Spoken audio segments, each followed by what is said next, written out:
안녕하세요. LG U+의 송주영이라고 합니다. 그리고 반갑습니다. 그리고 저는 삼성전자에서 신입 생활을 했는데요. 참 SDC 코리아에 발표한다는 게 좀 기분이 묘해요. 그래서 제가 일단 열심히 준비한 자료도 중요하지만 저는 여러분들이랑 같이 이렇게 교감하는 게 중요하다고 생각해요. 이게 제가 할 얘기는 많거든요. 30분 동안. 어쨌든 그 시간 동안에 최대한 많은 이야기와 저는 감정을 전달하고 싶은데 30분 동안 우리 첫 시간이니까 잘 집중해서 우리 함께 했으면 좋겠습니다. 자, 철학자 아리스토텔레스가 이야기하기를 무엇인가 설득하려면 세 가지가 필요하다고 얘기했어요. 저도 프레젠테이션을 한다는 건 여러분들한테 무엇인가를 설득한다고 이야기를 드리고 싶거든요. 첫 번째가 로고스, 이야기에 로직이 있어야 되고 말의 그 스트럭처가 정확해야 된다는 겁니다. 그리고 레퍼런스가 있어야 되고 비교 자료가 있어야 된다는 얘기죠. 그리고 파토스, 청중에 맞는 발표를 해야 되고 그리고 청중한테 이 감정에 공감해야 되고 그러려면 스토리가 있어야 된다는 얘기죠. 그리고 마지막이 에소스입니다. 그 누가 발표하냐, 어떤 퍼스널 브랜딩을 갖고 있는 사람이 발표를 하냐에 따라서 그 설득력이 더 높아진다는 이야기인 거죠. 자, 그래서 저는 엔터프라이즈에서 제 발표 제목은 데브옵스 엑셀러레이션 그리고 이거를 어떻게 엔터프라이즈에서 동작시키느냐에 대한 발표예요. 자, 그러면 엔터프라이즈의 기업들의 문제들에 대해서 먼저 정의를 한번 해봐야 될 것 같아요. 대부분의 엔터프라이즈의 문제는 조직이 10,000명 이상을 넘어갈 때 우리가 보통 엔터프라이즈라고 얘기를 하죠. 그래서 조직의 복잡함과 사일로 그리고 성과와 평가 방식 등이 되게 정해지고 서로가 단절되게 되고 서비스가 굉장히 복잡하게 됩니다. 그래서 많은 문제들이 생기죠. 그래서 더닝크루거 효과라는 것들이 생겨요. 이 그림은 넷플릭스의 지구 평평설에 대한 다큐멘터리에 제가 사진을 갖고 왔는데요. 지구가 평평하다고 믿는 사람들에 대한 이야기를 그린 다큐멘터리예요. 근데 이렇게 이 이야기를 통해서 전달하고 싶은 바는 뭐냐면 모르는 사람이 잘못된 결정을 내려서 잘못된 결과에 도달하지만 그것을 알아낼 능력도 없고 그리고 자신의 실수를 하고 있는지 잘못하고 있는지도 모른다는 거죠. 그래서 그러한 문제 때문에 기업이 뭔가 조직을 세우는데 잘못된 리더가 앉히게 되고 그렇게 되면 조직이 망가진다는 이야기를 하려고 하는 것입니다. 그래서 이거는 이제 하이리키 오브 쿠버네티스라고 이제 우리가 많은 소프트웨어를 개발할 때 쿠버네티스를 많이 사용하게 되죠. 근데 쿠버네티스를 잘 사용하려면 이 피라미드 형식을 잘 맞춰야 된다는 얘기가 있어요. 첫 번째가 시큐리티, 두 번째 릴라이빌리티, 이피션시, 오토메이티드 오퍼레이션 그리고 오거나이제이션 스탠다드를 이야기합니다. 그러니까 이 삼각형의 의미는 시큐리티부터 먼저 챙겨라가 아니라 시큐리티에 대한 이해와 능력을 먼저 키우고 두 번째 릴라이빌리티 서비스의 신뢰성을 보장할 수 있는 것부터 먼저 챙기고 그리고 어떤 것을 효율적으로 만들까 불필요한 작업을 없앨 것인가를 생각하고 그리고 이 모든 것들을 어떻게 자동화를 할 것이냐 그리고 마지막에 그 회사의 거버넌스, 오거나이제이션 스탠다드를 세워라라는 이야기입니다.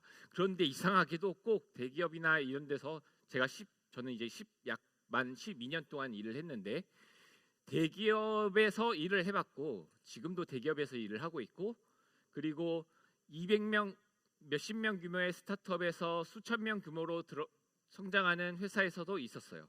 근데 똑같이 이상하게도 꼭 1,000명, 2,000명 도달하는 숫자가 되면은 거꾸로 꼭 이야기를 하게 됩니다.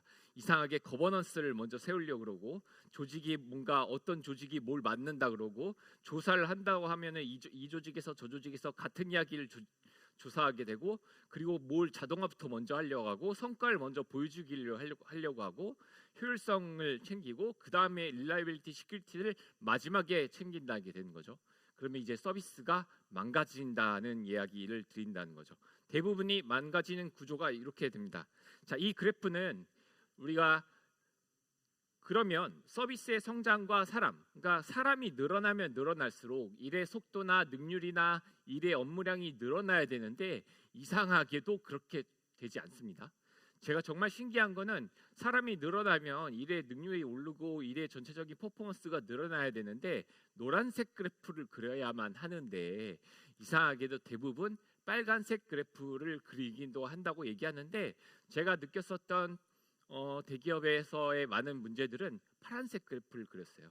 사공이 많다고 하고 뭔가 회의에 의미가 없는 회의가 너무 많이 생기게 되고 그런 것들 너무 많이 겪었습니다. 자, 그래서 어떻게 이 노란색을 그릴 것이냐에 대한 이야기가 저의 오늘 핵심 이야기입니다. 그리고 저는 이 노란색을 그리고 있다고 생각하고 제 개인적 커리어도 이렇게 그리고 있다고 생각해요. 자, 그래서 저렇게 만약에 잘못 그리게 되면 그리고 조직의 피라미드를 역피라미드로 생각하게 되면 이제 잘못된 리더가 앉히게 되고 그 리더는 엄청난 부채들을 만들기 시작합니다. 그래서 이제 우리가 테크니컬 뎁트라고 이야기를 많이 하죠. 이런 기술 부채가 엄청나게 쌓이게 되면 거기서 일하는 백엔드 엔지니어, 데브옵스 엔지니어, 프론트엔드 엔지니어, 클라이언트 엔지니어 그리고 수많은 많은 사람들이 엄청난 고생을 하게 되고 그 부채를 갚느라 본업에 대한 서비스를 집중하지 못한다는 이야기인 거죠. 자, 제가 아까 누가 발표를 하냐에 따라서 그 설득력이 있다고 했잖아요. 그래서 저는 이제 LG U+의 연구위원이라는 직책을 하고 있어요. 삼성에는 비슷한 직책으로 아마 마스터가 있을 것 같아요. 그래서 2012년부터 19년까지는 삼성전자에서 시니어 데브옵스 책임까지 딱 하고 나왔고 그리고 이제 하이브에서 위버스 컴퍼니 BTS로 유명한 거기에서 이제 데브옵스 팀장을 하다가 지금은 이제 LG U+의 연구위원이자 2019년도부터 아마존에 선정하는 AWS 컨테이너 히어로 현재는 국내에서 제가 유일하고 그리고 세계에서는 한 20분 정도 계십니다. 그래서 이런 커리어를 쌓아왔죠. 그리고 저의 업적이 가장 큰 게 뭐냐라고 생각하면 우리가 여기 계신 분들은 많은 소프트웨어 엔지니어들을 하시는 분들이니까 AWS 서밋이라는 행사를 알 거예요. 제가 삼성에서 진행했던 프로젝트와 하이브에서 진행했던 프로젝트 그리고 LG U+에 있을 때가 다 이 서밋에 최근 5년간에 올라갔었는데 2017년도에 삼성 커넥트 당시 지금 현재 삼성 스마트띵스죠. 그리고 2019년에 삼성 어카운트 그리고 2021년에 하이브의 위버스 그리고 이번 연도 금년도는 제가 데이트 기조 연설자로 쓰게 됩니다. 그러니까 제가 맡았었던 프로젝트 중에 최근 5년 6년 동안에 총 4개가 제가 맡았었던 프로젝트이고 제가 모든 인프라스트럭처의 설계에서 가장 많이 컨트리뷰션 했다라고 저는 자신 있게 이야기할 수 있거든요. 그래서 자, 이거에 대해서 이야기를 하고 다른 저에 대한 설명은 검색창에서 송주영 AWS, 송주영 데브옵스라고 치면 제가 발표했었던 여러 가지 자료들과 여러 것도 뭐 무수하게 나옵니다. 그래서 이러한 사람이고 저만 알고 있는 이게 신빙성이 있어야 되잖아요. 저는 똑똑히 기억한 것 중에 하나가 있어요. 제가 삼성 어카운트를 맡게 된 이유가 있었는데 2018년 5월 18일이라고 정확히 나오잖아요. 2018년 5월 18일은 저한테 굉장히 의미 있는 날이자 악몽 같은 날이었어요. 삼성 어카운트라는 서버가 죽어서 삼성에 있는 모든 전체 서비스가 멈추게 됩니다. 그래서 삼성 헬스, 그 당시에 삼성 클라우드, 삼성 페이 모든 것들이 다 멈추게 돼요. 그래서 이제 여기 아직도 그날의 날짜에 검색을 해보면 막 욕을 적어놨고 막 이 서비스가 엉망진창이다 하고 심지어 나무 위키까지 남아 있다는 얘기죠. 저는 이제 그 날짜에 정확히 기억을 하고 있고 그 문제가 생겼을 때 저희 팀이 들어가게 돼서 고치게 됩니다. 그러면서 저는 당시 삼성 스마트띵스 소속이었지만 삼성 어카운트 팀을 도와주게 되면서 고치게 되고 삼성 어카운트 팀을 맡게 돼요. 자, 그런데 제가 말씀드리고 싶은 건 이 문제가 발생하기를 과연 그날만 문제가 발생한 거냐라고 하면 아니에요. 사실 그 전 몇 개월 동안 이 문제의 전조 증상은 수십 번, 수백 번 발생하고 있었고 수십 번 동안 회의를 거쳐서 굉장히 많은 토의를 거쳤습니다. 그래서 당시에 저는 시스템을 서로 공개하고 우리가 투명성 있게 일을 하자고 했었는데 여러 가지 문제가 있어서 그게 잘 안 됐었죠. 그래서 결국 투명성 있게 공개하자 그리고 그거를 문제를 정확히 집어내서 하자고 하셨던 당시 임원분이 있으신데 그분은 어제 키노트 하신 정재현 부사장님이 되셨어요. 네. 자, 그래서 이런 걸 어떻게 풀어나갈 것인가에 대한 이야기예요. 자, 이제 저는 이제 당시에는 선임 엔지니어였고 제가 이제 사원이었을 때 책임이었을 때, 지금은 조직을 이끄는 어떤 보면 리더로서 어떻게 이런 문제들을 해결할 것이냐에 대한 이야기를 드리려고 합니다. 아까 말씀드린 이 그래프는 개인의 성장에도 도움이 돼요. 우리가 모든 거를 제이컵으로 공부를 한다고 하잖아요. 어떤 기술을 배울 때 제이컵을 그리다가 어느 지점에 오면은 계속 성장한다는 거죠. 저는 저 마지막 꼭지점이 제 인생의 터닝 포인트는 2016년에 삼성전자에서 삼성 스마트띵스라는 프로젝트를 할 때였는데, 그때 이제 실리콘밸리 친구들과 많이 일들을 하고 실력자 친구들과 많이 일해서 글로벌의 탑 티어 기술들을 많이 익히게 돼요. 그래서 엄청난 성장을 하게 됩니다.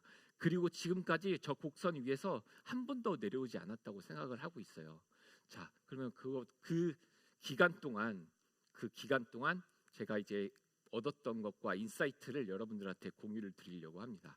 자, 저는 무엇보다 리더가 어떤 프로젝트나 프로덕트를 만드는 데 있어서 가장 중요한 부분이라고 생각해요. 그래서 싱글 스레디드 리더를 만들어야 된다고 생각해요.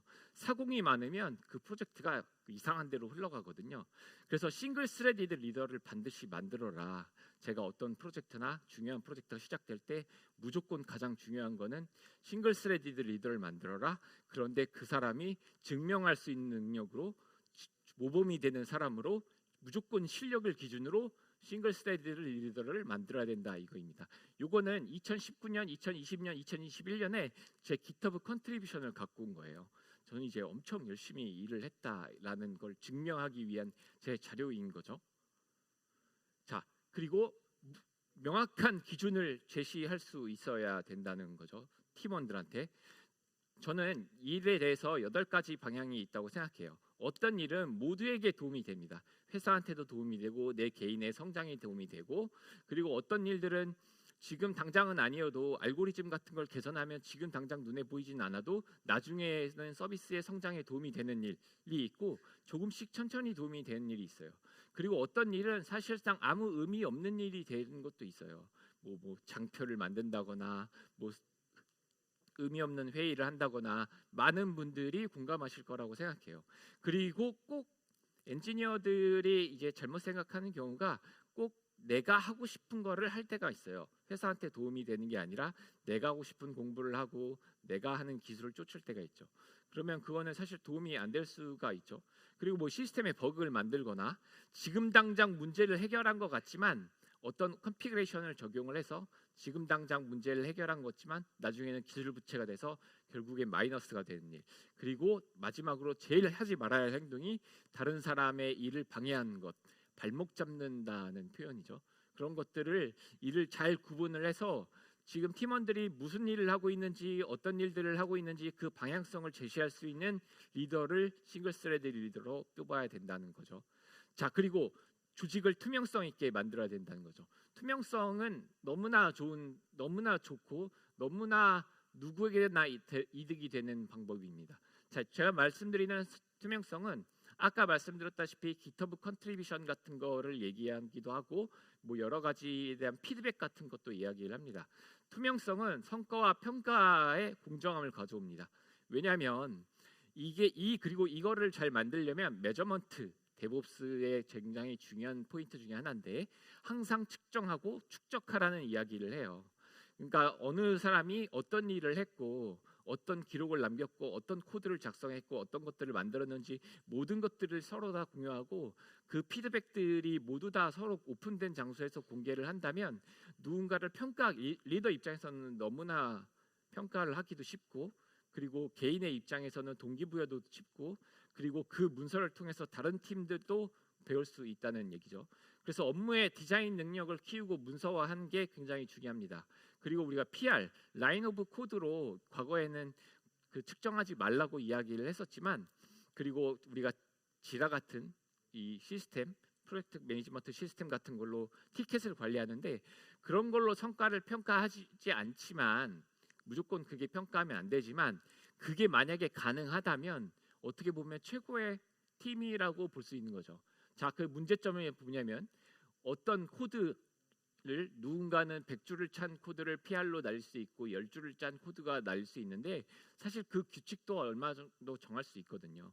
어느 단위로 PR을 끊을 것이며 어느 단위로 리뷰를 할 것이며 어느 단위로 티켓을 할 것이며 팀 간의 하이 트러스트 릴레이션십, 그러니까 굉장한 신뢰감이 있다면 사실 그런 걸로도 충분히 동료들을 평가하고 서로를 리뷰할 수 있다는 거죠.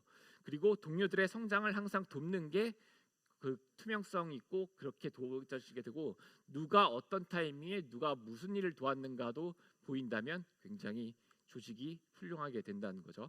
그래서 결국 이거를 그 정의하기를 우리 또 실리콘밸리의 또 무수한 또 말씀 잘하시는 분들이 정의하기를 조직원들을 셀프 모티베이티드하고 그로스 마인드셋을 장착시켜라. 그렇게 하는 게 성공의 열쇠이다라고 이야기를 합니다. 그래서 저 우측에는 저희가 일하는 방식 중에 하나를 설명한 거예요. 저희는 셀프 평가를 할 때 자신의 1년의 평가를 모두 다 자기가 다 평가서로 적게 돼 있습니다. 내가 어떤 고민으로 이런 일을 시작했고 내가 그래서 어떤 시스템을 구축하게 됐고 그 시스템이 어떤 영향력을 발휘해서 어떤 사람들과 어떤 팀들에게 도움이 될 것이냐. 그러니까 성과 평가를 위해서 이거는 실리콘밸리에서 제가 갖고 온 거죠. 뭐 어디서 갖고 온 건 아니에요. 그러니까 내가 승진을 하거나 내 업무 역량을 드러내기 위해선 내가 잘 기록하고 어떤 일들을 해왔는지를 아주 잘 기록해서 그거를 리더한테 평가를 받는 거죠.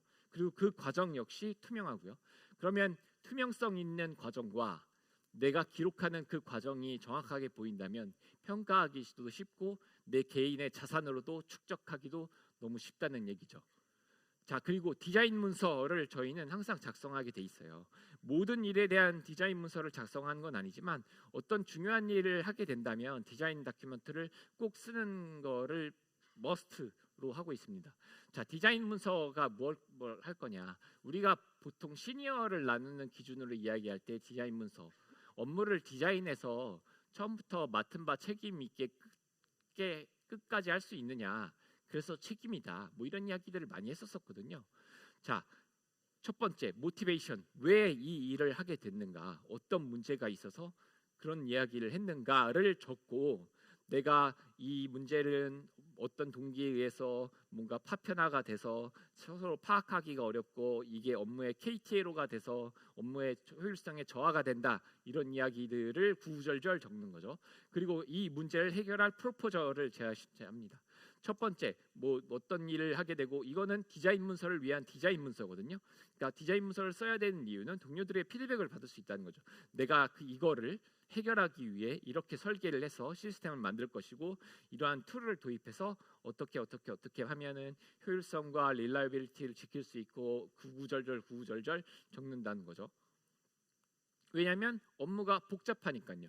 그리고 사실 어떤 문제를 해결할 때에는 그 문제를 해결하는 방법은 수십 가지, 수백 가지가 될 수도 있잖아요.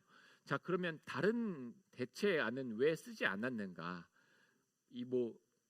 원래 이런 방법으로 쓰면 더 좋지 않나요? 라고 했을 때 그 방법을 내가 검토했는데 그 방법은 어떠한 문제 때문에 안 쓰기로 했어. 우리 팀한테 적합하지 않아. 우리 팀한테 지금 너무 무리야. 뭐 여러 가지 이유들을 적는 거죠. 그래서 트레이드 오프도 거기에 적당히 적고 이 문서가 포함하지 않거나 내가 그렇게 다 하지 못한 것들도 다 적게 돼 있고 어디 레퍼런스에서 가져왔는지를 하나의 문서로 딱 위키에 작성하게 됩니다. 그래서 그 문서들이 저희는 이만큼 지금 현재 쌓여 있어요. 그래서 되게 AWS를 저는 이제 AWS 컨테이너 히어로니까 AWS 이야기를 많이 하려면 IAM 유저를 어떻게 관리할 것이며 우리가 보안을 위해서 VPN을 어떻게 관리할 거고 그리고 EKS를 어떻게 운영할 것이며 테라폼 코드는 어떻게 작성할 것이며 EKS에 카펜터를 적용하는데 어떻게 할 것이며 이런 것들을 온콜을 하는데 온콜 프로세스를 자동화를 해서 슬랙으로 알러팅을 해서 그걸 어떻게 만들어서 자동화를 할 것이며 이런 것들을 어떻게 만들 것이냐에 대한 디자인 문서가 이만큼씩 쌓여 있습니다. 자, 그러면 이만큼 쌓인 게 오랫동안 한 거냐라는 얘기를 하고 싶은 건 아니거든요. 자, 어떻게 이 과정을 쌓아 나갔냐는 거예요. 자, 저는 팀원들을 성장시키는 게 리더의 막중한 책임 중에 하나라고 생각해요. 어떻게 팀원들을 성장시키냐라고 하면은 전 절벽에 항상 미르라고 얘기를 하거든요.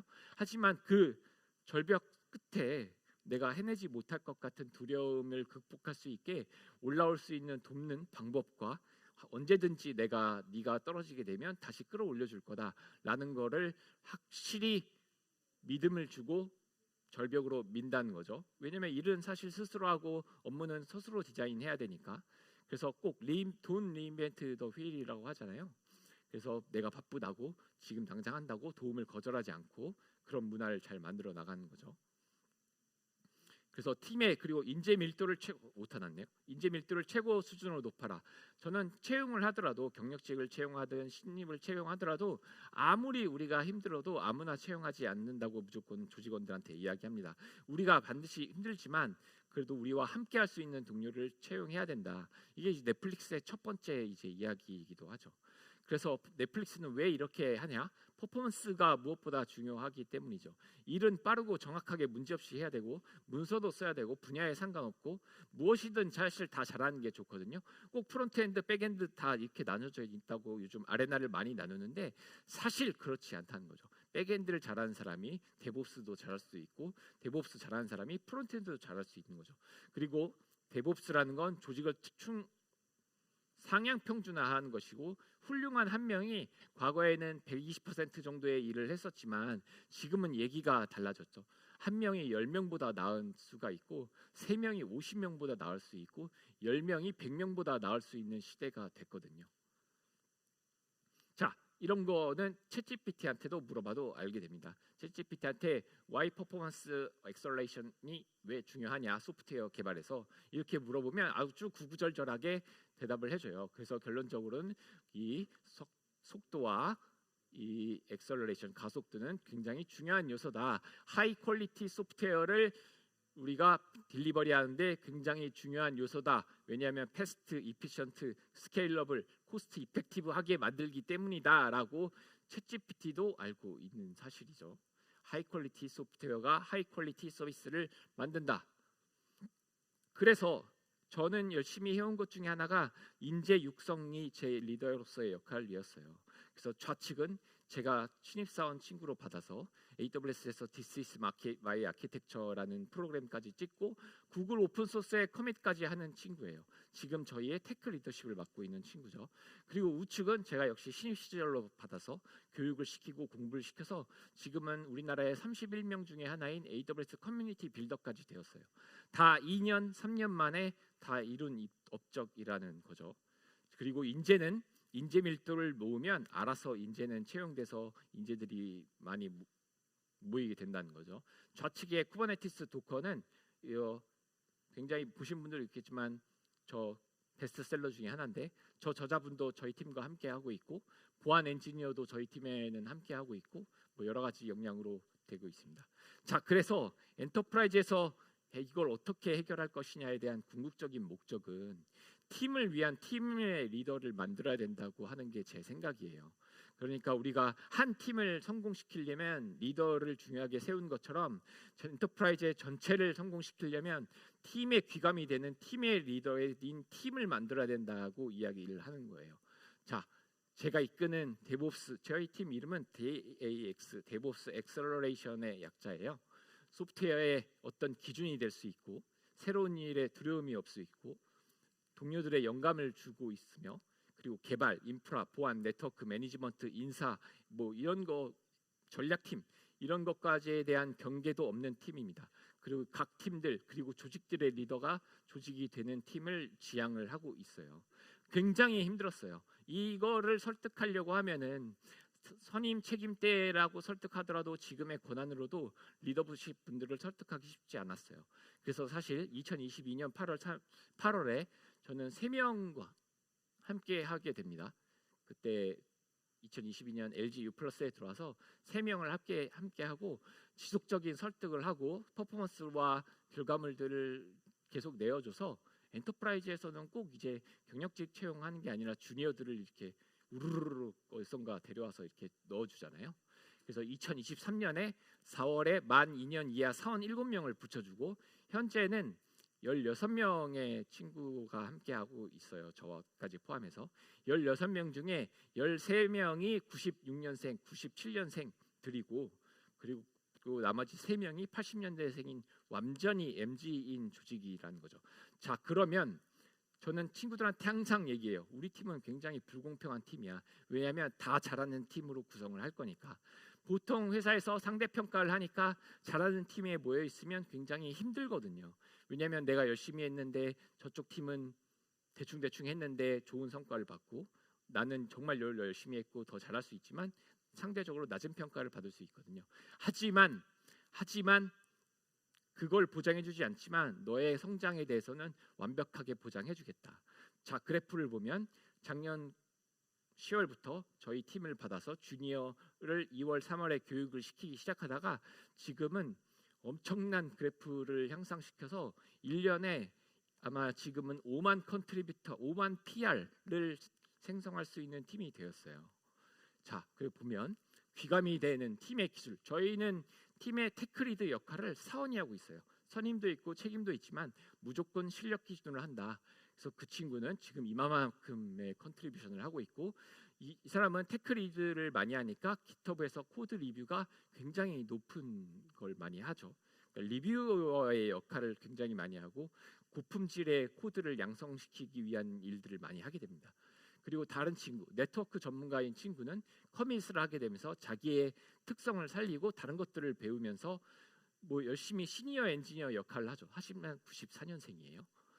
그리고 개발도 잘하고 데브옵스 업무를 배우는 93년생 친구. 이 친구들은 퍼포먼스, 업무를 하는 거를 쳐내는 걸 굉장히 좋아하기 때문에 지금 현재 6,000K 1년에 사실 깃허브 PR을 3,000개, 4,000개 찍는 게 사실 쉽지 않거든요. 근데 이제 6,000개까지 찍고 이번 연도 목표는 8,000개를 목표로 하고 있대요. 그래서 자기 깃허브를 막 이렇게 예쁘게 꾸미고 하고 있습니다. 자바, 고 뭐 여러 가지 언어를 가리고 있지 않아요. 그리고 그거를 따라오는 신입사원들도 처음에는 저런 식의 그래프를 그렸다가 나중에 결국에는 폭발적인 그래프를 그려서 성장을 한다는 거죠. 다음 친구도 역시 똑같은 그래프를 그리고 있죠. 여기서 10명의 친구들이 더 있지만 역시 모든 그래프가 똑같다는 거죠. 다 모두 똑같이 내가 왜 이 일을 하고 있고 어떠한 일을 하고 있고 그러한 것들이 감정적으로 트러스트 릴레이션십이 생기고 공감이 된다면 그렇게 퍼포먼스를 낼 수 있다는 얘기죠. 그래서 항상 저는 팀원들한테 얘기해요. 평가에 있어서 우리가 불공평할 수 있어. 하지만 우리는 모두 이렇게 일할 거야. 왜냐하면 개인의 성장과 여러분들의 동기부여를 일으키는 게 나중에 큰 차이를 일으킬 거니까. 그래서 규칙 없음, 트랜스페런시, 어떤 경기도 없고 아레날도 없고 니일도 없고 내일도 없고 저 사람이 못하면 내가 당연히 도와줘야 되고 그렇게 해야 된다라고 이야기하죠. 그래서 데브옵스 팀은 보통 개발팀이랑도 일하죠. 하지만 저희는 기획 전략팀이랑도 일해요. 기획 전략팀이 그 전략들이 잘 맞아 들어갔는지, 데브옵스 엔지니어의 특징은 어떤 문제를 보고 자동화시키고 효율적으로 만드는 게 가장 잘하는 일이니까 그런 업무들을 한다는 거죠. 우리는 인사 육성팀이랑도 일합니다. 인사 육성팀이 채용을 하는 프로세스나 그런 거나 스케줄을 짜는데 역시 그런 것들을 자동화해주고 캘린더를 통해서 예쁘게 만들어주면 그분들의 퍼포먼스도 역시 늘어난다는 거죠. 그리고 앞으로 재무팀이랑도 저희는 일을 할 예정이에요. 앞으로는 파이낸셜, 어떠한 조직의 아레날 때문에 돈을 아낄 수에 있음에도 불구하고 돈을 빠져나가는 돈이라고 하죠. 버리는 돈. 인터프라이즈에서 굉장히 빠져나가는 돈이 많은데 그런 것들을 최소화하려면 어떻게 아키텍처를 짜야 되고 조직의 구성과 형상을 어떻게 만들어야 한다, 이런 것들도 재무팀과 함께 이야기해서 일을 하고 있어요. 그러니까 결국에 우리는 모든 팀의 성장을 돕고 모든 팀의 귀감이 돼야 되고 함께 성장해서 모두 평준화시키는 팀을 만들어야 된다. 이렇게 동작시키는 게 데브옵스를 엑셀러레이션하고 회사를 엑셀러레이션하는 모델이라고 생각해요. 그리고 그게 데브옵스의 정의를 이야기하면 아직도 복잡하거든요. 뭐 데브옵스가 도대체 뭐야? 라고 하면은 이런저런 아직도 정의가 많습니다. 하지만 현재의 데브옵스는 이거라고 생각해요. 소프트웨어의 힘으로 모든 올바른 일을 가속화시키는 것. 자, 여러분 Q&A는 아니고 소프트웨어가 뭐라고 생각해 보신 적 있으십니까? 저도 항상 12년 동안 일을 하면서 소프트웨어란 무엇일까라고 굉장히 정의를 내리고 싶었을 때가 있어요. 제가 내린 정의는 소프트웨어는 랭귀지다라는 정의를 내리고 싶어요. 뭐 자바, 뭐 C, 뭐 파이썬이다 이런 얘기가 아니라 과학과 기술 그리고 사람을 엮어주는 언어다. 많은 사람들이 많은 분들이 이야기하기를 우리는 제조업 기반이었기 때문에, 우리는 통신사 기업이었기 때문에, 우리는 뱅크 기업이기 때문에, 본업이 있기 때문에 소프트웨어를 등한시한다라는 이야기를 하고, 소프트웨어로 소프트웨어 회사가 아니기 때문이다라고 얘기하는데, 최근 인류 역사상 10년 안에 가장 큰 발견 중에 하나가 블랙홀을 발견한 거예요. 이벤트 호라이즌 텔레스코프 프로젝트라고 하는데, 세계 최대의 망원경들을 하나의 점으로 모아서 이 블랙홀을 관측하는데 성공을 한다는 거죠. 이게 왜 중요한지는 이제 다큐멘터리를 보시고, 그것들을 한 개로 이어주는 게 무엇이냐? 소프트웨어라고 생각한다는 거죠. 자, 이제 저는 제너레이트 AI, 뭐 빅데이터, 뭐 퍼블릭 클라우드, 굉장히 많은 기술들이 튀어나오고 소프트웨어가 더 중요해지는 시대가 되고 있어요. 저는 항상 캐치프레이즈를 하거든요. 우리가 여기서 멈춰져 있는 게 아니라 우리는 이제 예술가. 왜냐하면 건축가들도 아키텍트였다가 일개 석공이었다가 아키텍트가 되고 이제는 예술가가 됐잖아요. 컴퓨터 소프트웨어 엔지니어도 똑같이 될 거예요. 우리도 아티스트가 돼야 된다. 엔지니어를 넘어서. 그러니까 우리가 엔지니어로서 넘어서 예술가가 되어야 되는데, 왜냐하면 이제 우리가 세상을 바꿀 차례이거든요. 소프트웨어 엔지니어가 가장 전 세계에서 가장 큰 분야가 됐고, 그리고 보다 나은 세상으로 긍정적으로 바꾸는 게 예술의 본질이기 때문에 이제는 우리의 턴이다. 이 이야기를 끝으로 마치고 싶습니다. 자, 못다한 이야기는 저의 링크드인 추천해 주시고, 저는 개인적으로 유튜브 채널도 이제 운영을 하고 있어요. 이제 제 강의는 너무 빨랐지만 여기까지고 이상입니다. 감사합니다.